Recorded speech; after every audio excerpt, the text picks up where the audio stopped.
serving the Republic of the Philippines for more than 75 years. Ito po ang Presidential Broadcast Service. Ang Pilipinas ngayon. Narito na ang pinakamainit na mga balita na nakalap sa bawat sulok ng bansa. Ihahatid sa bawat Pilipino saan man kayo sa mundo. Ang Pilipinas ngayon. Pakinggan ang bawat kaganapan sa bawat lalawigan. Ito ang Pilipinas ngayon.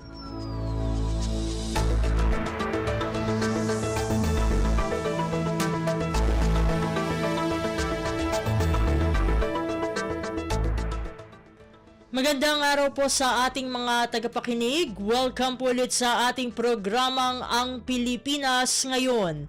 Sa ngalan ni Ven Blones, ito po si Steph Vicente. Samahan niyo po ako sa kabuuan ng ating palatuntunan.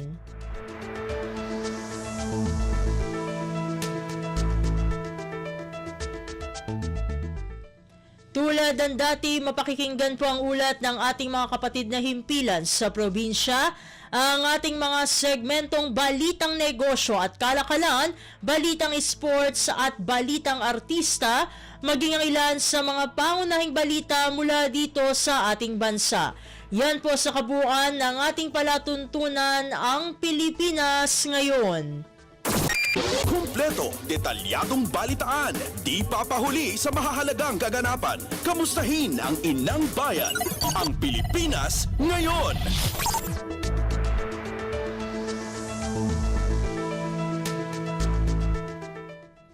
Sa makakalagang balita, nakabalik na sa Pilipinas sina Pangulong Ferdinand R. Marcos Jr.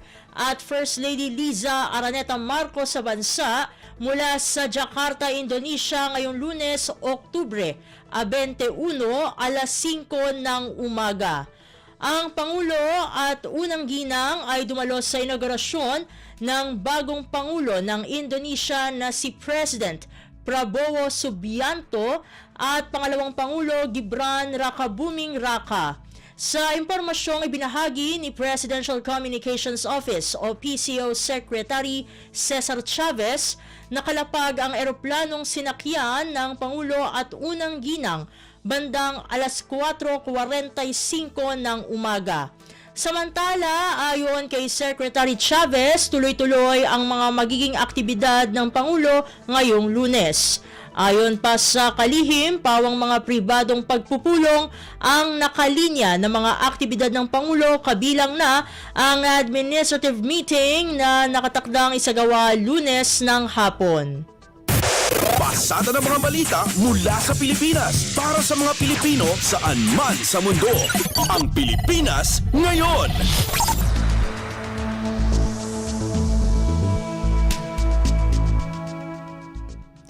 Samantala, nagpahayag ng pagbati si Pangulong Ferdinand R. Marcos Jr. kina President Prabowo Subianto at Vice President Gibran Rakabuming Raka para sa kanilang pagkakatalaga bilang mga pinuno ng Indonesia. Isa si Pangulong Marcos sa mga dumalo sa inaugurasyon ni Prabowo at Gibran sa Jakarta.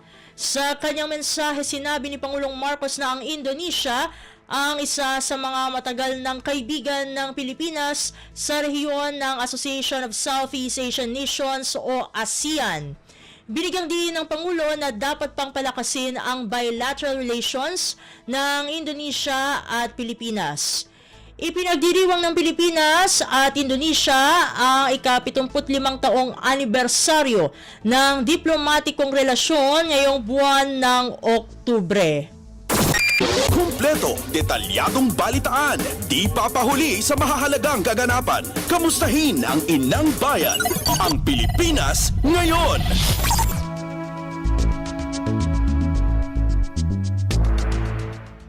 Sa iba pang mga balita, determinado si Pangulong Ferdinand R. Marcos Jr. na ipakilala sa buong mundo ang gawang Pinoy. Tiniyak ni Pangulong Marcos sa mga negosyante na nasa micro, small, and medium enterprises o MSMEs at iba pang artisan na makararating sa pandaigdigang merkado ang mga produkto nito. Aniya, ginagawa ng gobyerno ang lahat ng paraan upang matiyak na mararating ng produktong Pilipino ang pagkilala sa buong mundo. The government is able to put you now into not just the local space, but the digital space, so that you are now working in the world market. Si Pangulong Ferdinand R. Marcos Jr. Pasada ng mga balita mula sa Pilipinas para sa mga Pilipino saan man sa mundo. Ang Pilipinas ngayon.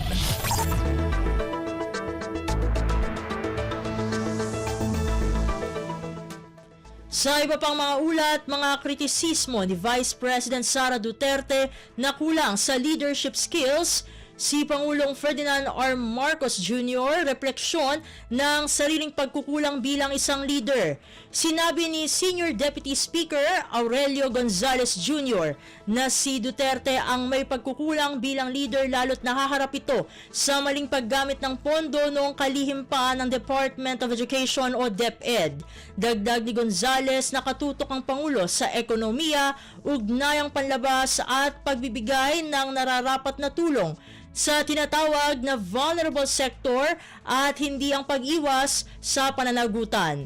Ang detalye ng balitang ito mula kay Kathleen Forbes. Pinalaga ng mga leader ng Kamara ang paratang ni Vice President Sara Duterte na kulang sa leadership skills ang Pangulo Ferdinand R. Marcos Jr. Delta ni Senior Deputy Speaker Aurelio Gonzales Jr. si Duterte ang may pagkukulang bilang leader, lalo haharap siya ngayon sa maling paggamit ng pondo ng DepEd noong siya ang kalihim nito. Sabi pa ni Gonzales, tinututukan ng Pangulong Marcos ang ekonomiya, panlabas na ugnayan at pagbibigay ng nararapat na tulong sa vulnerable sector at hindi ang pag-iwas sa pananagutan. Sabi naman ni House Majority Leader Manix Delipe, ang pagbibigay ng Vice Presidente bilang kalihim ng DepEd ang pinakamagandang desisyong kanyang ginawa dahil sa hindi naman niya natugunan ang problema ng sektor ng edukasyon. Pagbibigay din pa niya na tinitindigan ng Pangulong Marcos ang karapatan ng Pilipinas sa West Philippine Sea laban sa China habang tikom naman ang bibig ng pangalawang Pangulo. Kaya naniniwala ang mga mambabatas na ang pag-atake ng Vice Presidente sa Pangulo ay isa lamang pag-iwas upang isisi sa iba ang kanyang sariling mga pagkukulang. Papaiginiit ni Gonzales at Felipe ang kanilang buong suporta kay Pangulong Marcos at nananawagan sa pangalawang Pangulo na sagutin na lang ang mga isyu laban sa kanya kaysa atakihin at siraan ng ibang tao. Ito si Kathleen Forbes para sa Radyo Pilipinas.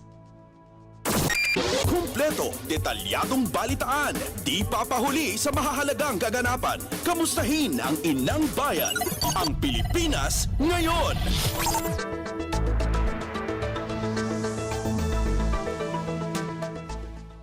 Sa iba pang mga balita, isang paglabag sa batas ang pahayag ni Vice President Sara Duterte na huhukayin ang mga labi ni dating Pangulong Ferdinand E. Marcos Sr. at itatapon sa West Philippine Sea o WPS.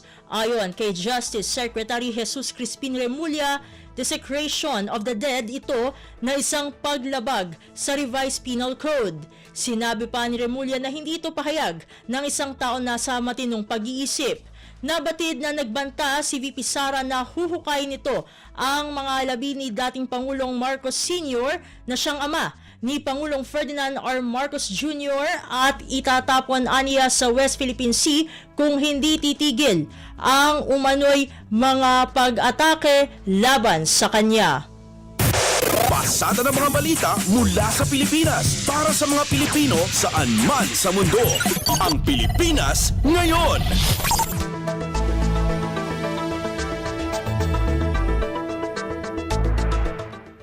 Sa iba pang mga balita, mga kandidatong sumusuporta sa laban ng administrasyon sa West Philippine Sea dapat na ikampanya.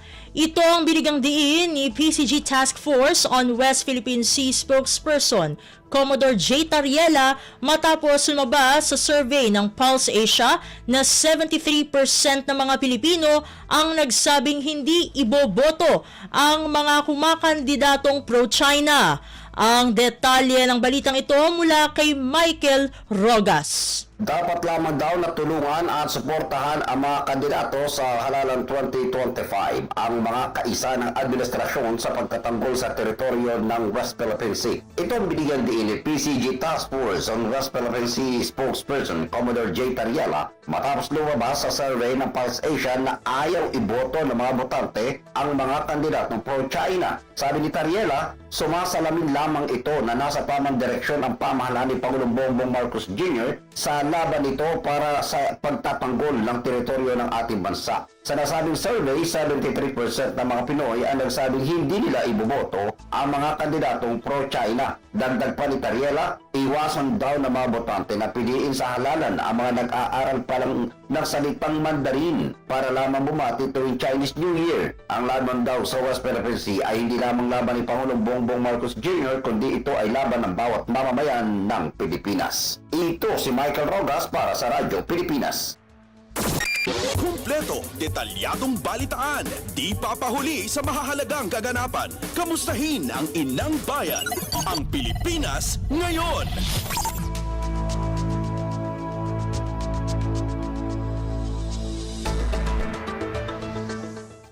Samantala, nananatiling committed o nakatuon ang gobyerno sa pagprotekta sa sovereign rights ng bansa sa West Philippine Sea. Ito ang binigyang diin ni Speaker Martin Romualdez sa pagbubukas ng exhibit na War of Our Fathers, a Brotherhood of Heroes ng Philippine Veterans Bank bilang pagpupugay sa World War II veterans kasabay ng ika-80 anibersaryo ng Leyte Landings. Aniya, bagong hamon ang kinakaharap ng bansa na banta sa integridad ng teritoryo ng Pilipinas at hindi pagkilala sa international laws.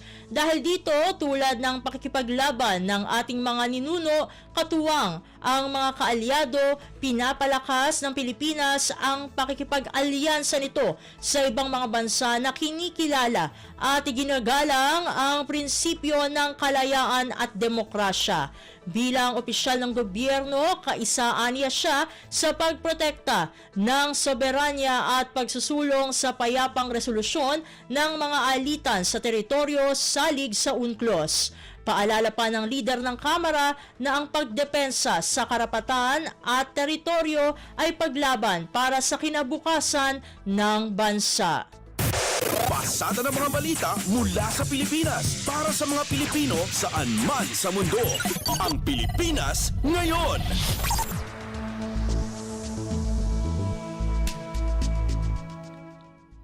Sa iba pang mga balita, pinangunahan ni Department of Energy o DOE Secretary Rafael Lotilla ang delegasyon ng Pilipinas para sa pagpapatibay ng diplomatic at business connections ng bansa sa United Arab Emirates o UAE, partikular sa pamumuhunan sa renewable at clean energy.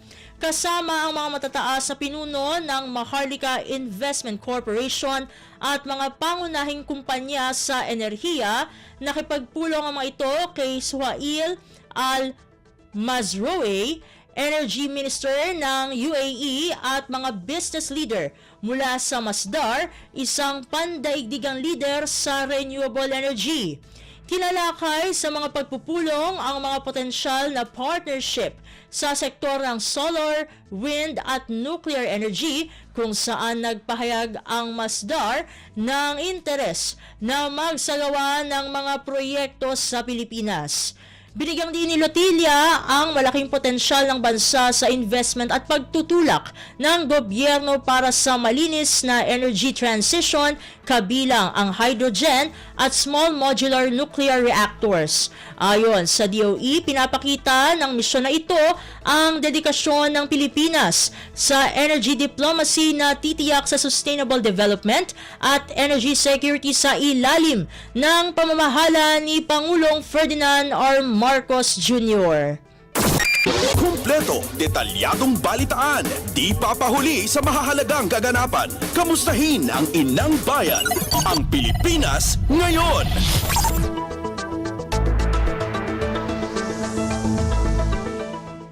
Samantala, mga ospital sa Metro Manila na malapit sa ilang sementeryo itinalagang evacuation center para sa undas. Itinalaga ng Metropolitan Manila Development Authority o MMDA ang 15 ospital na nakahanda sakaling magkaroon ng mga hindi magandang pangyayari sa mga sementeryo sa panahon ng undas. Ang detalye ng balitang ito mula kay Ray Ferrer. 15 ospital na malapit sa malalaking sementeryo sa Metro Manila ang itinalaga ng Metropolitan Manila Development Authority bilang mga evacuation center sa undas. Ayon sa MMDA, ang mga ospital ng Jose Reyes Memorial Medical Center, San Lazaro Hospital, Hospital ng Tondo, Chinese General Hospital, St. Jude Hospital at Mary Johnston Hospital ang itinalaga sa Manila North Cemetery, habang ang ospital ng Makati Medical Center at St. Luke's Medical Center ang itinalaga para sa Manila South Cemetery. Ang Quirino Memorial Medical Center at Amang Rodriguez na malapit sa Loyola Memorial Park ang itinalaga naman para dito. Samantala, ang Medical Center Parañaque City, Hospital ng Muntinlupa, Alabang Medical Center at St. Rita Hospital ang para naman sa Manila Memorial Park. Pagtiyapan ng MMDA na nakahanda ang mga nabanggit na ospital sakaling magkaroon ng mga untoward incident sa mga sementeryo sa panahon ng undas. Ito sa Ray Ferrer, Radyo Pilipinas. Pasada ng mga balita mula sa Pilipinas para sa mga Pilipino saan man sa mundo. Ang Pilipinas ngayon.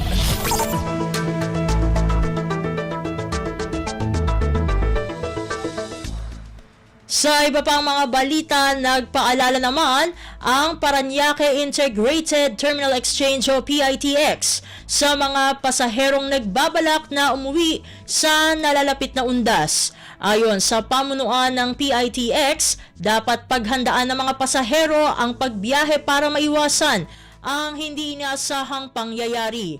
Tiniyak ng PITX ang pakipag-ugnayan sa mga ahensya ng pamahalaan para sa maayos at ligtas na biyahe sa panahon ng undas. Tinatayang nasa 2.4 na milyong pasahero ang dadagsa sa PITX hanggang Nobyembre 5.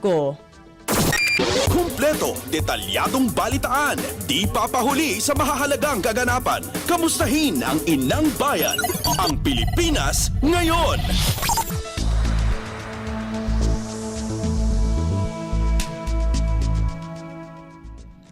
Samantala, pinaghahandaan na ng Philippine Coast Guard o PCG ang mga station at substation nito sa pagdagsa ng mga pasahero ngayong undas.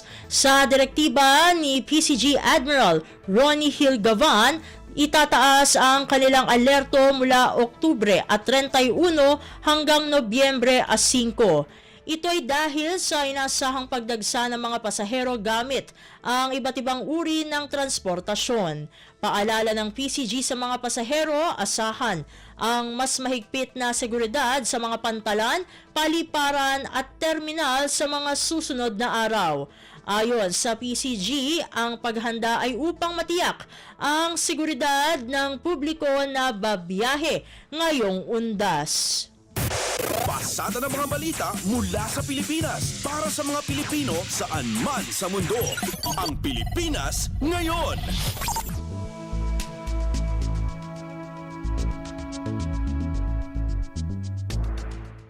Sa iba pang mga balita, pinaghahandaan ng Department of National Defense o DND ang publiko sa paparating na bagyo na maaaring pumasok sa Philippine Area of Responsibility o PAR sa loob ng 24 na oras. Sa pahayag ni Defense Secretary Gilberto Teodoro, sinabi nito na dapat maging maagap sa pagpaplano at makinig sa mga balita para alam kung ano ang kailangang ihanda.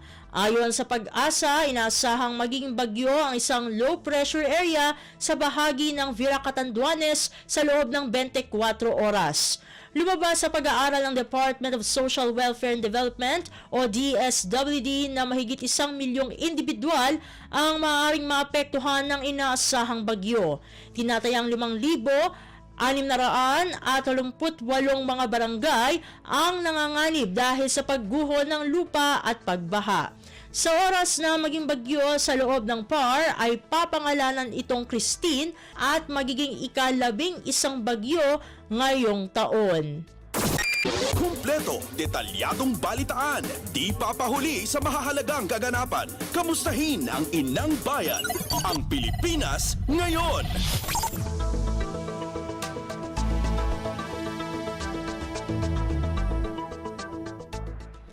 At yan ang mga mainit na balita para sa araw na ito. Samantala, ating antabayanan ang mga ulat mula sa ating mga kapatid na himpilan sa probinsya para sa ating regional news.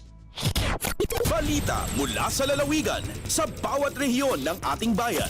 Dito sa Ang Pilipinas Ngayon.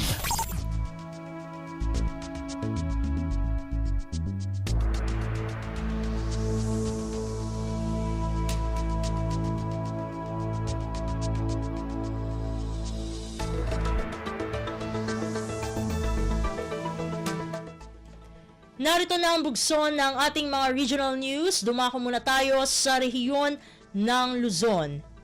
SN Aboitiz Power Magat Incorporated na nakabase sa Ramon Isabela, kinilala ng Department of Labor and Employment o DOLE Occupational Safety and Health Center bilang regional winner sa Gawad Kaligtasan at Kalusugan Awards. Narito ang buong balita na ihahatid sa atin ni April Racho mula sa Tuguegarao. Binigbig ti Department of Labor and Employment, Occupational Safety and Health Center Winodol Osh, ti SN Aboitiz Power Magat Incorporated iti panangipang pangruna daytoy. Iti pagtaglikgadan ken protection iti salunat dagiti mangmanggeda. Nabigbig ka sa regional winner iti nasawa akumpanya nakabase iti Ramon Isabela iti naangay. At 30th Gawad Kaligtasan at Kalusugan diti Rehindos. Nakaawat mo ti special award iti best practice da iti emergency preparedness ti Mandela Comprehensive High School iti Mandela Quirino. In pagadatgatmot ni Department of Labor and Employment Winodol Region 2 Director Jesus Elpidio Apal ti kinapatog ti panangitasdek ti OSH programs saan nalaang dayti amaliklikan kanya manapigga di ti trabaho ludikat lalo pang nagbali nga produktibo dagiti mangmangged are ti resulta na ket mapasaya at ti pakabuklan a business performance. Tigawad Kaligtasan at Kalusugan ket may sa pamadayaw manipod iti dol kas panangbigbig iti naidumduma abaligi dagiti kumpanya iti panangipatungpal ti Occupational Safety and Health Program sa makaipaay iti masapol dagiti mangmangged. Dayta ti damag manipod Tuguegarao City dayti ni April Salucon Racho para iti Radyo Pilipinas World Service. Balita mula sa lalawigan sa bawat rehiyon ng ating bayan. Dito sa Ang Pilipinas Ngayon.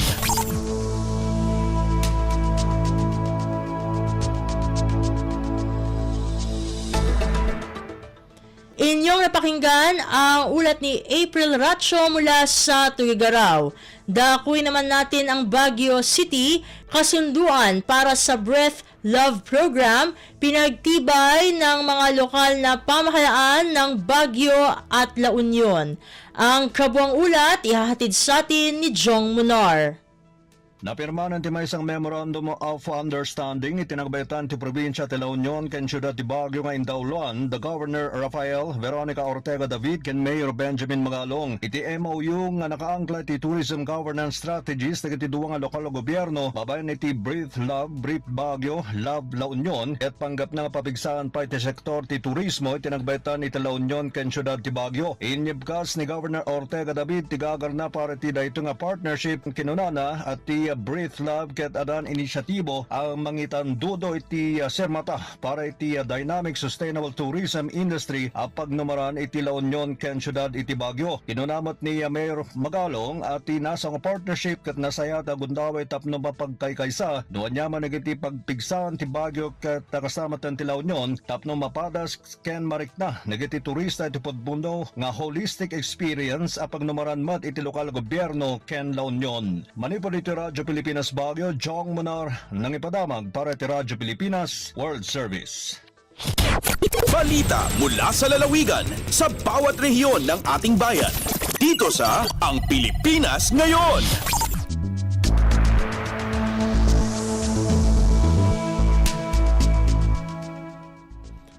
Inyong napakinggan ang ulat ni Jong Munar mula sa Baguio City. Dumako naman tayo sa Virac. Konstruksyon ng bagong tulay sa San Miguel, Catanduanes, solusyon sa laging pagka-isolate ng mga barangay tuwing may kalamidad.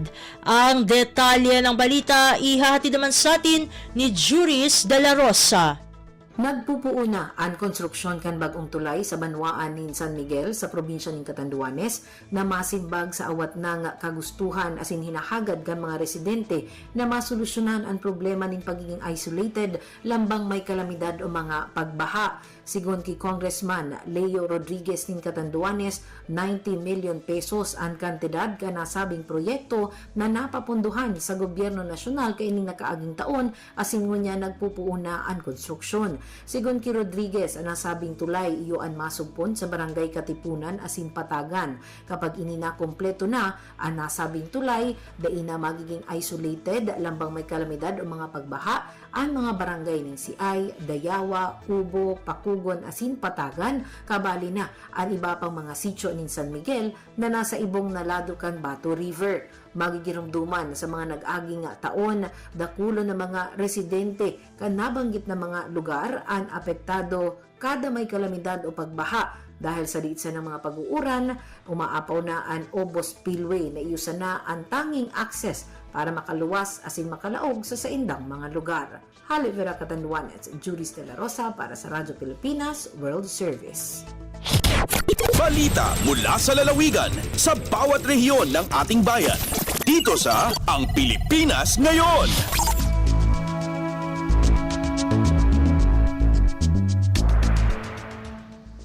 Inyong napakinggan ang ulat ni Juris de la Rosa mula sa Virac. Pumunta naman tayo sa rehiyon ng Kabisayaan.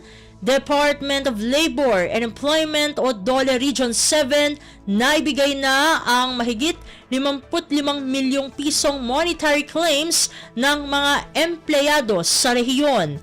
Pakinggan ang kabuang ulat na ihahatid naman sa atin ni Angelita Hapal mula sa Cebu.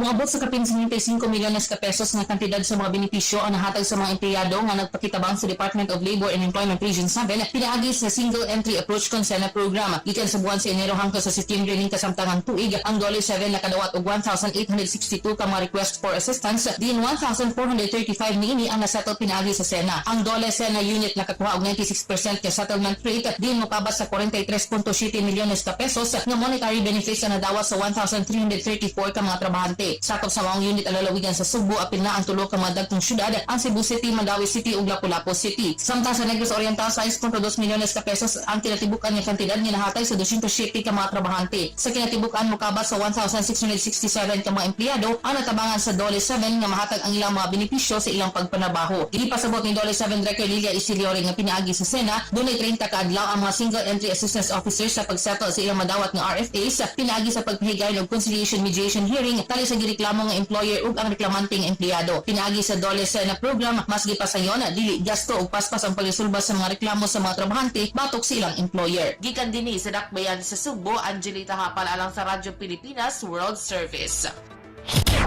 Balita mula sa lalawigan sa bawat rehiyon ng ating bayan. Dito sa Ang Pilipinas Ngayon.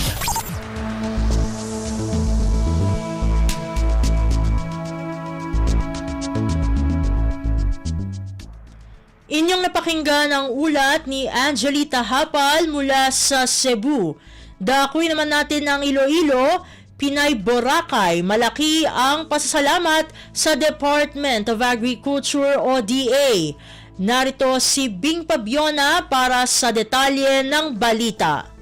Dako ang pasalamat ni Maria Desiree Segovia sang Pinay Boracay sa Malay Aklan sa pagkilala sa iya sa 2024 Search for Outstanding Rural Women in Agriculture sa Kabisayan ng Katungdan. Ginsiling niya nga hindi lang sa pagpanguma nila sa Boracay ang ginkilala kundi ginkilala man ang Gender Sensitivity Campaign kag Gender Empowerment Campaign. Tugang ginsiling niya nga ang ila pagpanguma ginatudlo man nila sa ila kabataan. Ginakabig ni Segovia nga isa ka pagpanghangkat ang mag-engage sa sa agrikultura sa isla sa Boracay. Apang nag-evolve na ini, nga kun sang una, kararuton lang ang ilang ginatanom, karon nangin enterprising na ang ilang grupo, gikan sa communal garden karon nangin agribusiness, kagang lemongrass, o kuntanglad, katumbal, kag balunggay. Ang mas ginahatagan nila sa prioridad nga kultibahon bangod mas mabakal ini sa mga restaurant sa isla. Gikan sa Radyo Pilipinas Iloilo, Bing Pabiona para sa Radyo Pilipinas World Service.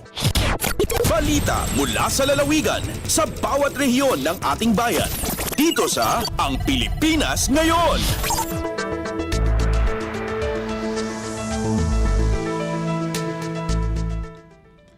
Inyong napakinggan ang ulat ni Bing Pabiona mula sa Iloilo. Dumako na tayo sa rehiyon ng Mindanao. 50 scholars na anak ng mga OFW pumirma ng kontrata para sa kanilang libreng pag-aaral sa Kolehiyo Hatid ng Department of Science and Technology o DOST. Ang kabuang ulat ihahatid naman sa atin ni Marcel Dasalia mula sa Davao.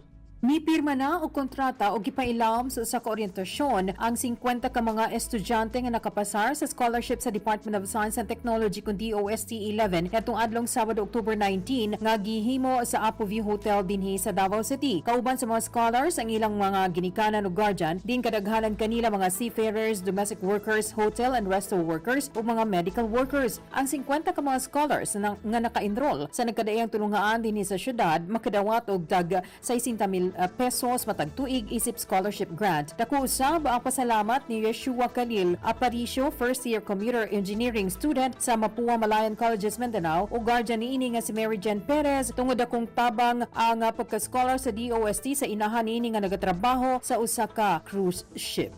Gikan dinhi sa Radyo Pilipinas Davao, Marcel Mamon Dasalia para sa Radyo Pilipinas World Service. Balita mula sa lalawigan sa bawat rehiyon ng ating bayan.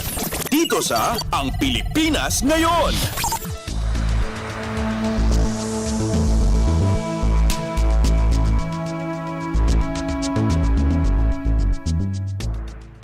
Inyong napakinggan ang ulat ni Marcel Dasalia mula sa Davao.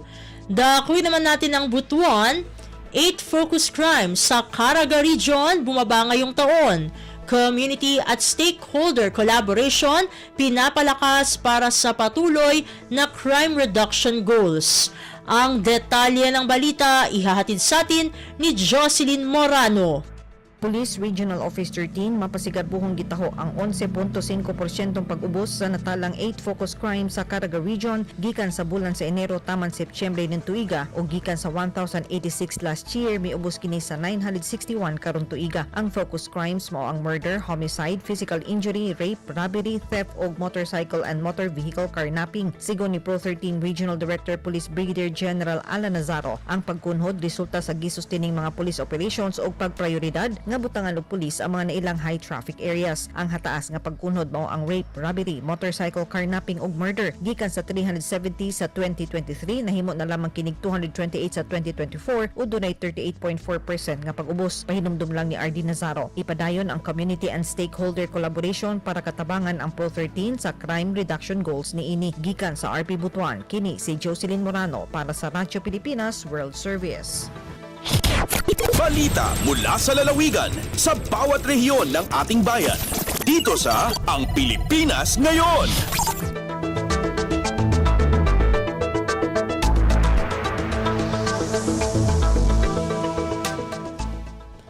Inyong napakinggan ang ulat ni Jocelyn Morano mula sa Butuan.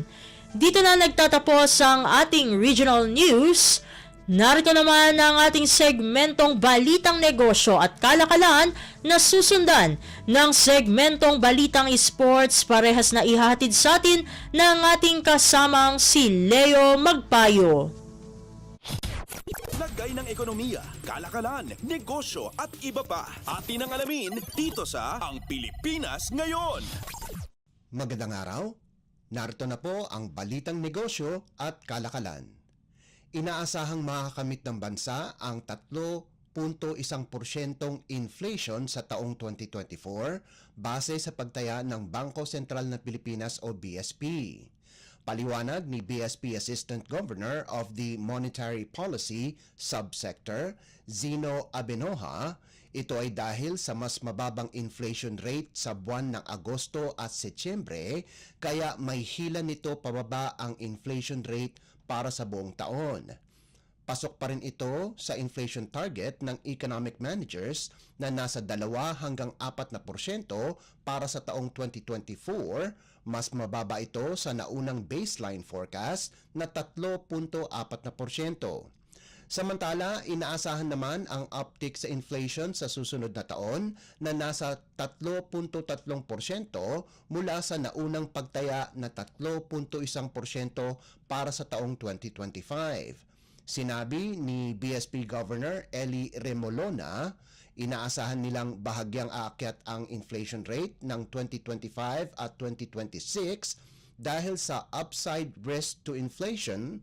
Ito ay ang potensyal na adjustment sa presyo ng kuryente at ang mas mataas na minimum wage sa mga lugar sa labas ng Metro Manila.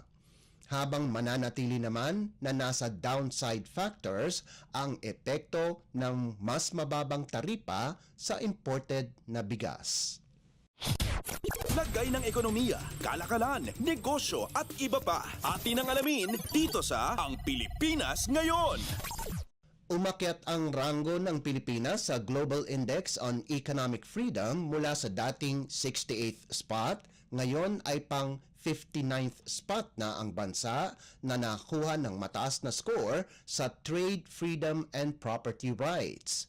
Ayon sa Canada-based think tank na Fraser Institute, ito na ang pinakamataas na score index ng bansa simula pa noong taong 2016 kung saan nasa pang 57th spot ito. Nakatanggap ang Pilipinas ng score na 7.01 mula sa 10 na mas mataas sa global average na 6.56, kung saan mataas ang natamong score sa sound money category na may score na 9.04, ngunit nakuha ng mababang grado sa legal system at property rights na may score na 4.51. Base sa datos ng Fraser Institute, mas mataas ang score natin kumpara sa ilang kapitbahay na bansa sa Asia gaya ng Brunei Darussalam, Indonesia, Thailand, Mongolia, Cambodia, Vietnam, China, Papua New Guinea, Fiji, Laos, Timor-Leste at Myanmar. Base sa international think tank, ang ibig sabihin ng economic freedom ay ang antas kung saan pinahihintulutan ng mga bansa ang pagpili ng mga individual sa kanilang economic choice.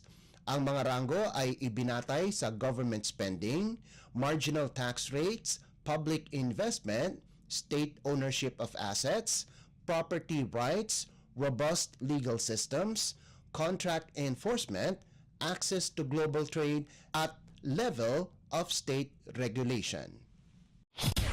Lagay ng ekonomiya, kalakalan, negosyo at iba pa. Atin ang alamin dito sa Ang Pilipinas Ngayon. Nagkasundo ang Metropolitan Manila Development Authority o MMDA at mga mall operators sa Metro Manila na i-adjust ang kanilang operating hours upang makatulong sa pagpapaluwag ng trapiko ngayong Kapaskuhan.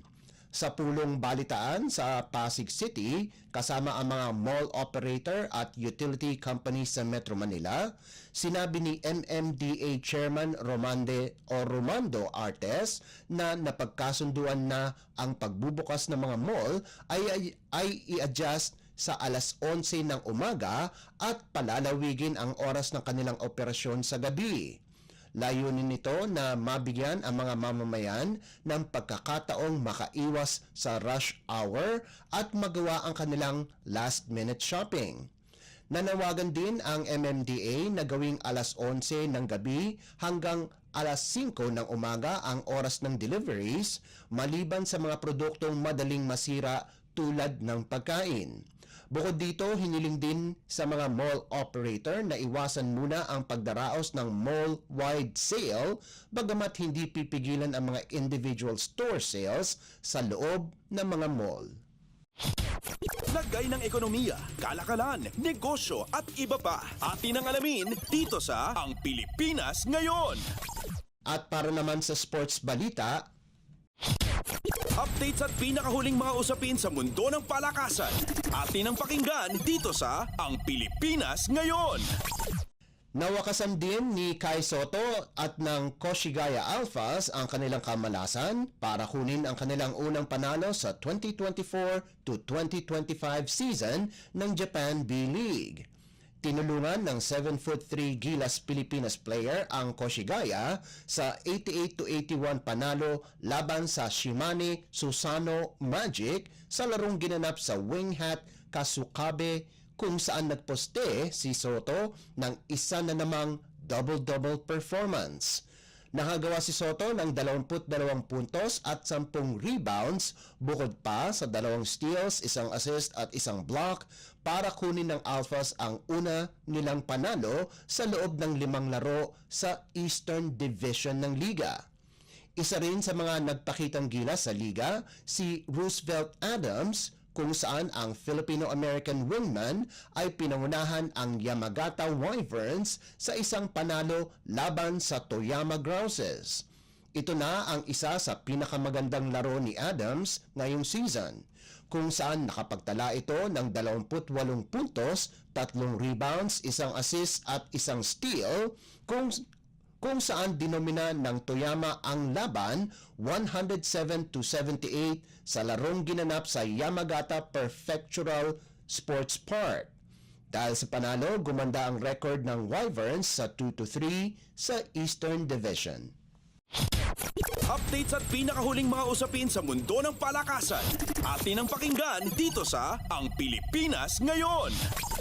Binuhos ng De La Salle University ang lahat para tapusin ang mahabang dominasyon ng National University sa Shakey's Super League o SSL na ginanap sa Rizal Memorial Coliseum. Mula sa mababang performance sa second set, linampaso ng Lady Spikers ang Lady Bulldogs sa 2 magkasunod na set para kunin ang 32 to 30, 14 to 25, 25 to 22 at 25 to 21 panalo sa second round ng 2024 Collegiate Preseason Championship. Dahil sa talo, nahinto na ang winning streak ng Lady Bulldogs sa 28 na nagkampiyon ng 2 beses sa torneo. Nangibabaw ang dating UAAP Rookie Most Valuable Player na si Angel Canino para sa Lasal sa nagawa nitong 20 puntos habang nagdagdag si Shivana Laput ng 18 puntos. Hinirang naman bilang Player of the Game si rookie setter Nicole Reyes ng Lasal. Nakagawa naman ng 18 puntos si Eliza Solomon habang sina Belia Belen at Vanji Alinsug ay kapwa nakascore ng 13 puntos bawat isa para sa Lady Bulldogs. Updates at pinakahuling mga usapin sa mundo ng palakasan. Atin ang pakinggan dito sa Ang Pilipinas Ngayon.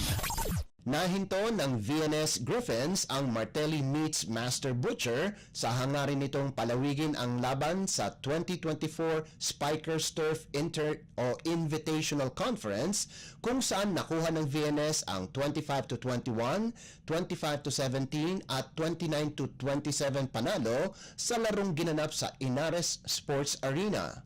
Sinayin ng Griffins ang 4 puntos na kalamangan sa third set, subalit nakabawi ito sa huli para kunin ang panalo, kung saan nanguna si CJ Segi sa scoring na may 14 na puntos. Kahit ilang players ang hindi nakapaglaro dahil sa sakit, nakuha pa din ng VNS ang panalo. Nagdagdag naman si Kim Liray sa nagawa nitong 14 puntos habang nagambag si Christian Olaes ng 10 puntos mula sa 7 attacks at 3 blocks para sa VNS. Nanguna naman sina Andre Bundok at Jerome Cortez para sa Martelli Meats na nagtapos na may 10 at 9 na puntos ayon sa pagkakasunod. Updates at pinakahuling mga usapin sa mundo ng palakasan. Atin ang pakinggan dito sa Ang Pilipinas Ngayon. At yan ang pinakahuling balita sa larangan ng palakasan. Para sa Radyo Pilipinas World Service, ito po si Leo Magpayo. Magandang araw. Updates at pinakahuling mga usapin sa mundo ng palakasan. Atin ang pakinggan dito sa Ang Pilipinas Ngayon.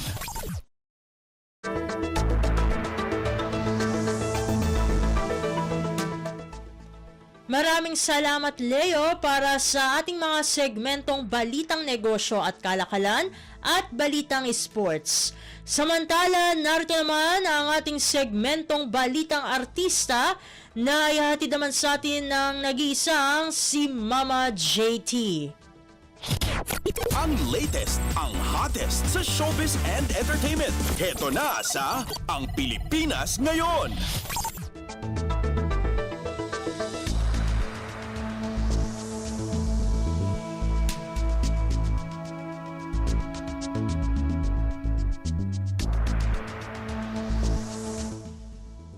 Hello! Magandang araw sa ating mga chismoso at chismosang nag-aabag ng mga trending na balita sa mundo ng showbiz. Ito na ang ratsyada ng mga chika.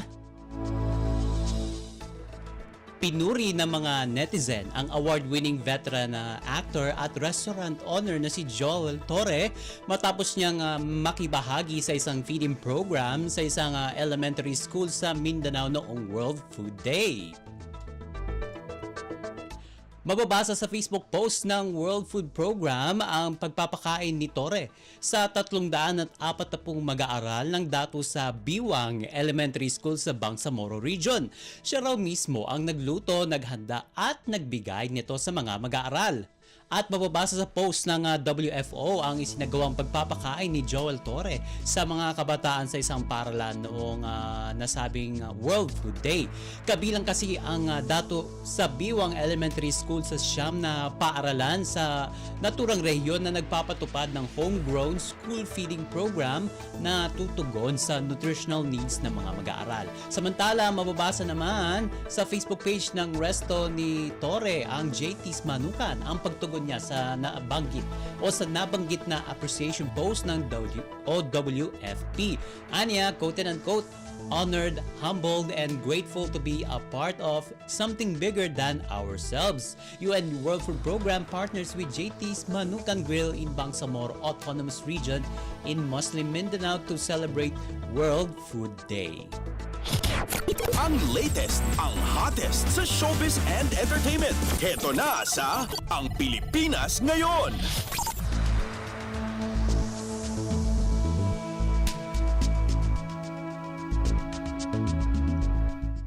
Sa iba pa nating chika for today, ikwento ng Queen of All Media na si Kris Aquino ang tungkol sa kasalukuyang estado ng kanyang kalusugan. Sa latest Instagram post ni Kris nitong linggo, Oktubre 20, sumailalim daw siya sa napakaraming pagsusuri kabilang ang PET scan, chest CT scan at ang scan sa ibaba ng kanyang mga mata upang suriin ang kanyang paghinga at ang sinus passages. Bukod pa sa mga nasabing pagsusuri, dumaan rin ito sa endoscopy at colonoscopy. At kung inyong matatandaan na diagnose ng colon cancer ang nanay niyang si dating Pangulong Corazon Aquino noong Marso 2008 bago tuluyang pumanaw. Bukod dito ay nagkaroon din daw ng ganitong sakit ang lola niyang si Lola Ma, ang ina ng kanyang ina na si Cory Aquino. Kaya naman, laking pasasalamat ni Kris nang ibalita sa kanya ng isa sa mga doktor na siya ay cancer-free. Maliban dito ay nabanggit din ni Kris na siya raw ay free na rin mula sa tuberculosis na nauna raw niyang kinatakutan. Sa kabila ng magandang balita, hindi pa rin masasabing malayo na sa peligro ang kanyang buhay dahil sa 6 na posibleng autoimmune diseases niya. Ngunit ipinangako ni Kris na hindi raw siya susuko hanggang sa tuluyan itong gumaling sa kanyang mga sakit. Ang latest, ang hottest sa showbiz and entertainment. Heto na sa Ang Pilipinas Ngayon.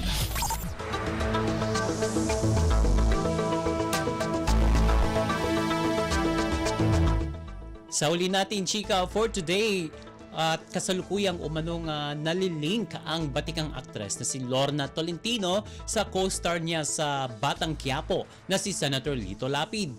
Nausisa kasi ang dalawa sa isang panayam ng showbiz insider na si OG Diaz kung totoo ba talagang magkasindahan na ang dalawa.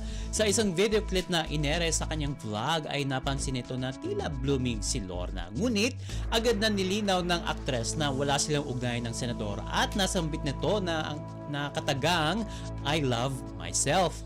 At matatanda ang bukod kay Coco Martin at sa mga naging leading lady nito sa Batang Quiapo ay naghahatid din ng kilig itong sina Lito at Lorna sa nasabing serye lalo na nung magkaroon sila ng kissing scene. Wala pang pahayag sina Lorna at Lito kaugnay ng nasabing issue.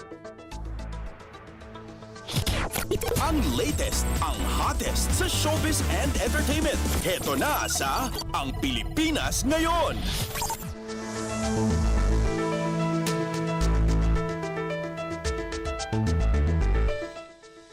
And OMG, wala na tayong sapat na oras para sa ating balitang artista. Maraming salamat mga kachismis sa pakikinig sa aking mga chika for today. Ako po si Mama JT para sa Radyo Pilipinas World Service.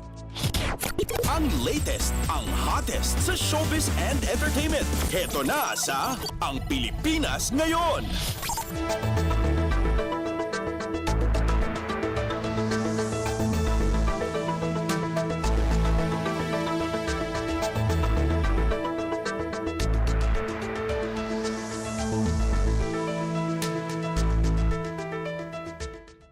At iyan ang naging kabuuan ng ating programa para sa araw na ito. Samantala, magpapasalamat muna tayo sa ating mga nakasama sa ating transmitter site sa Tinang. Sa studio, kasama natin sina Milo Jonella, Susan Aison at Anthony Pimentel.